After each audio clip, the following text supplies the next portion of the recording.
자, 이번 시간에는 지난 시간에 예고한 대로 서기 10세기 말에 벌어진 호레즘의 권력투쟁 사건부터 이야기하도록 하겠습니다.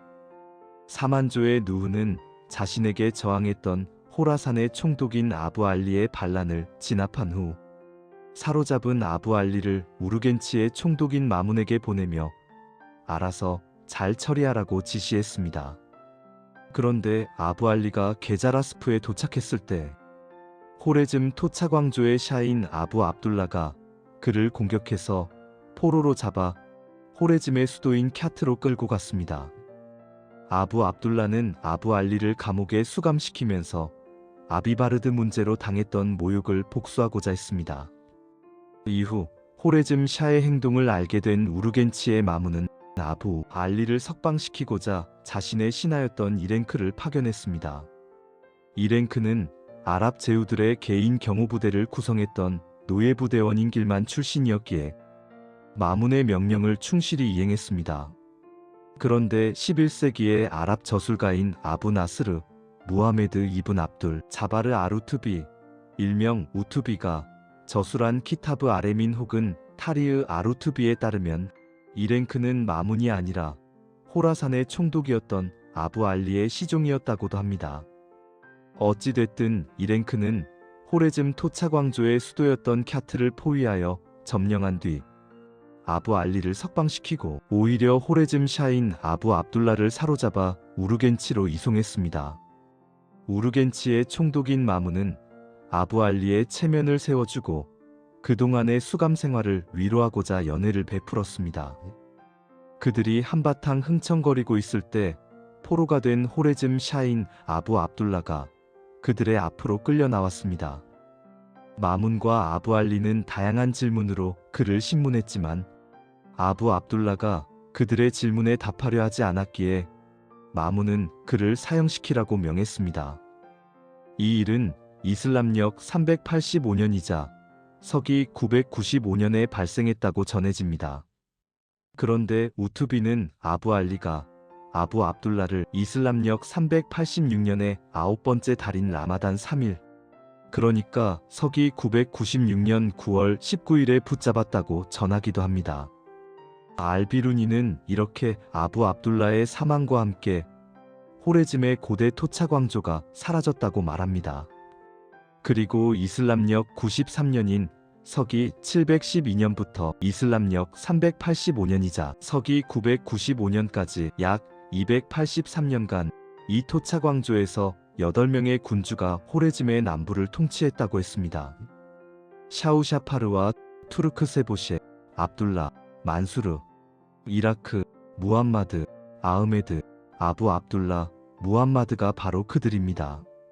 아부 압둘라의 사망 이후 아무다리아강, 우안을 포함한 호레즘 전역은 우르겐치의 총독인 마문이 영토에 편입되어 버립니다. 그러나 그로부터 2년 후인 이슬람력 387년이자 서기 997년에 마문은 자신의 호위병 중 한 명에게 살해당했습니다. 그리고 같은 해에 이슬람력 7번째 달인 라자브 13일에 그의 주군이자 사만조의 군주였던 만수르의 아들인 누후도 사망했습니다. 마문의 아들 알리가 우르겐치에서 아버지의 권력을 계승했지만 알리는 사만조에게 더 이상 충성할 생각이 없었습니다. 사만조의 지배력이 10세기 후반부터 본격적으로 중앙아시아에 등장한 투르크족의 카라한 왕조로 인해 흔들리고 있었기 때문입니다. 그래서 알리는 사만조를 대신한 가즈나 왕조에게 복속하기로 결정합니다. 이렇게 중앙아시아에서 한때 흥망성쇠를 겪었던 사만조의 역사적 흔적은 인접한 러시아 땅에서도 많이 발견되고 있습니다.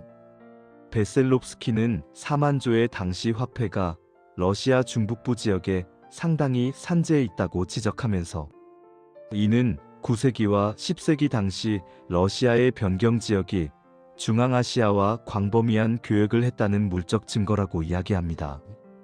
그리고 그는 당시의 무역로가 호레즘을 가로지르고 있기에 중앙아시아에서 카라반이라 불리었던 상단들이 카스피해나 볼가의 스텝으로 갔고 호레즘 지역은 중앙아시아를 위한 주요한 상품 저장고로 사용됐으리라 짐작했습니다.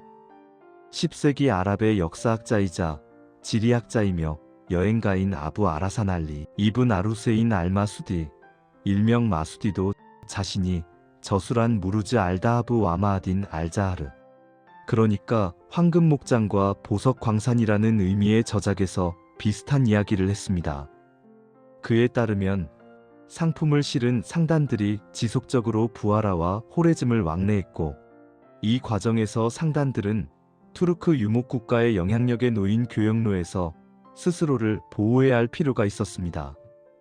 마수디는 자신의 또 다른 저작인 키타브 아트 탐비와리 시라프 그러니까 재현과 교정이라는 의미의 저작에서 전하길 호레즘에서 다양한 상품을 싣고 출발한 큰 배가 볼가강을 따라 운항했다고도 이야기했습니다.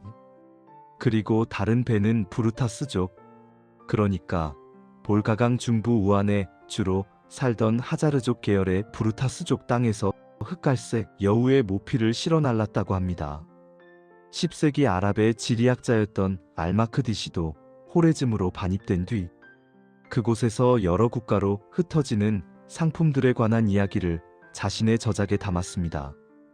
그리고 11세기 스페인 남부 그라나다 출신의 아랍 학자인 아부 하메드 안달루시도 호레즘에서 불가르로 그리고 불가르에서 호레즘으로 끊임없이 오고 갔던 상단에 관해 언급한 바 있습니다. 여기서의 불가르는 흑해 연안의 아조프의 인근에 있었던 것으로 추정되는 유목민족인 불가르족의 땅을 가리킵니다. 안달루시는 불가르로부터 호레즘으로 코끼리 상아가 공급됐다고 말하기도 했습니다. 당시의 호레즈미는 이 상아를 고가에 구입했다고 합니다. 덧붙여 러시아의 고대 연대기에서 성 네스토르, 그러니까 12세기의 러시아 정교의 성인이자 연대기 작가인 네스토르 레토피세츠가 하랴스키라 기록했던 호레즘의 상인에게서 자신의 필사본을 위한 문서를 구입했다는 내용의 기록도 찾을 수 있습니다. 그러나 안타깝게도 사만조의 몰락과 함께 사만조가 비호했던 이러한 왕성한 교역 활동은 완전히 붕괴되어 버립니다. 11세기에 오구주족이 우랄강과 볼가 강변의 하자르족 땅을 장악했고 부하라와 사마르칸트는 투르크족 계열의 하를루흐족 그러니까 카라한 왕조의 침공을 받으면서 이러한 여러 상황들이 겹쳐져 중앙아시아에서 호레즘을 중심으로 행해졌던 교역 활동의 상당 부분이 치명타를 입게 된 것입니다.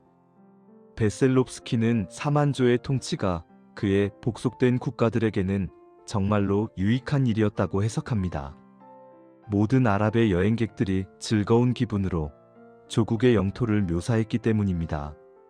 그리고 오직 사만조의 시대에서만 중앙아시아와 관련된 아랍 여행가들의 중요한 기록들이 상당수 발견되고 있기도 합니다. 다음 시간에는 사만조 시대의 중앙아시아를 여행했던 아랍 여행가들에 관해 살펴보면서 그들이 이야기한 당시의 호레즘에 대해 확인해 보도록 하겠습니다. 감사합니다.